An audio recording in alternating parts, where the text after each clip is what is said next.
jëf jàmm jëy bëgg a jaxasoo ca l'hôpital Dalal Jàmm bu Géejawaay yéenekaay bu waay xëy dal gis ca ne daloon a xibaar bi yëral xët mu njëkk Le Quotidien professeur Papa Touré ma ne woon président conseil d'administration bu hôpital Dalal Jàmm bu Géejawaay démissionné na tekki na ndombal tànk la ñu ko takkaloon ne ko xërr seeni borom ca lettre de démission ba xamle na ca la ko tax a bàyyi bokk na ci ne hôpital Dalal Jàmm bu Géejawaay juróomi at ba ñu ko ubbee ak léegi waaye ñàkk jumtuwaay tax na l'hôpital ba awtur rek la am ne nee na booy seet ba ca biir moo ko poste de santé ñooyam li ferege ñeente ab xolam ba tax mu ne basta démissionné dem yoonam moo di benn milliard ak genn wàll gi ñu ne président Macky Sall yëkkati na ko ngir jàppale ko hôpital ba ngir ñu defar ci ñaari taax benn taax mi di ab centre de greffe moelle beneen taax ma ca des di ab centre de procréation médicale assistée professeur Papa Touré dafa jàpp ne guddi yi ñu toll hôpital Dalal Jàmm bu Géejawaay li mu soxla dëgg du loolee rawatina ci jamono ji nga xam ne foo dem ci àdduna bi ku ci nekk yaa ngi seet noo mën a def ba génn ci mbas mi Moussa Sam Daf njiital hôpital Dalal Jàmm bu Géejawaay mel ne ku naan ñu ci l'observateur cuur kii jàmm nit nan la ñu ko mën a fale jox ko mandat mu dem ba nga xam ne ab mandat am fukki fan ak ñett rek moo ca des muy soog a démissionné loolee yanuwul maanaa démission bu professeur Papa Touré ca poste président conseil d'administration bu hôpital Dalal Jàmm journal Source A ay caaxaan la ko jàppee ba teg ci di ñu wax li waral mu jàpp ne professeur Touré dafa bëgg a fowee xelu nit ñi bokk na ci li mu bàyyi ba fukki fan ak ñaar kott des ci ab mandat muy soog di démissionné la am ca Dalal Jàmm ay caaxaan lam déet lii ko tëjee xëy na di ñu xamal ci xëtam mu njëkk ne président conseil d'administration bu hôpital ba delloo na ndombal tànku PCA la ñu ko joxoon lise ko nañu teg ci tegal ci ka ko joxoon jooyandi ko tegaat ko ciw yoon ndax ca bataaxal de démission ba ma ngi cee xam le ne xaalis bi ñu bëgg a dugal ci l'hôpital Dalal Jàmm ak fa ñu ko bëgg a def du farata président beneen mu di président tribunal bu Podor libération nee nañu jële nañu ko fa mu ne woon yóbbu ko kees def ko conseiller li xew ci moomi li mbir yéenekaay bi nañu mi ngi xeeñ ab defante ndax ay fan laata ñuy tàmbalee nas pexe jële ko ca tribunal bu Podor moom waa ji di Ngor Diop dafa mandat dépôt woon benn kilifa diine bu mag ca Podor yàq tooli jàmbur ak di tëkkuwaate loolee la ñu ko yóbbu woon ca yoon dossier ba di dox ba yegg ci taabali président tribunal ba di Ngor Diop Ngor mandat dépôt ko ñu jël jàllale jeel njekk lu nekk ñaan nañu ko intervention yi fu nekk lañ doon bàyyee ko ngir mu bàyyee ko mu bañ ay fan rek la ñu ci teg ñu wàccee ko jële ko tribunal bu Podor yóbbu ko bu kees def ko fa simple conseiller la tribune nañu dafa laalaake moo waral ñu yëkkati ko mu di lool union des magistrats du Sénégal bi ñu ko yëgee xar suuf si dugg ci rek la ñu bëggoon ndax mer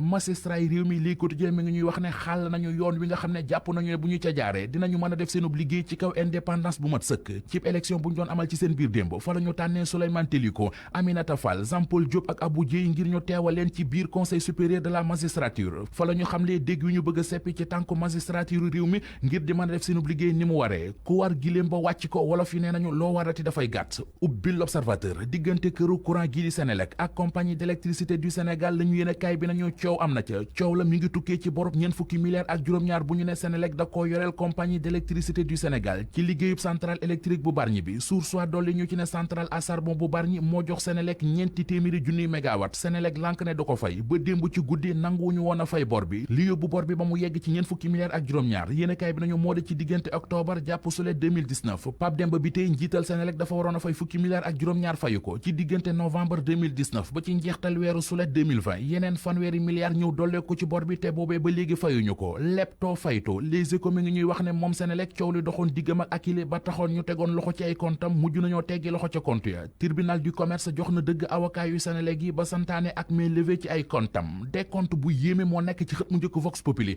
waa Horizon Sans Frontières ñoo xamle ne ci diirub juróom-ñetti weer yi ñu génn faat nañu ca bitim réew fukki doomi Sénégal ak juróom-benn doomi Sénégal yi ñu faat ca bitim réew ca réewum Amérique la ñu ëppee ne faat nañu fa juróom-ñetti doomi Sénégal Italie moo ci topp ak ñetti néew. jërëjëf Mamadou Mohamed Ndiaye mairie bi ak Mamadou Ndiaye egsi nañu li xew ci biir internet bi ci kanam tuuti maa ngi leen di ziar.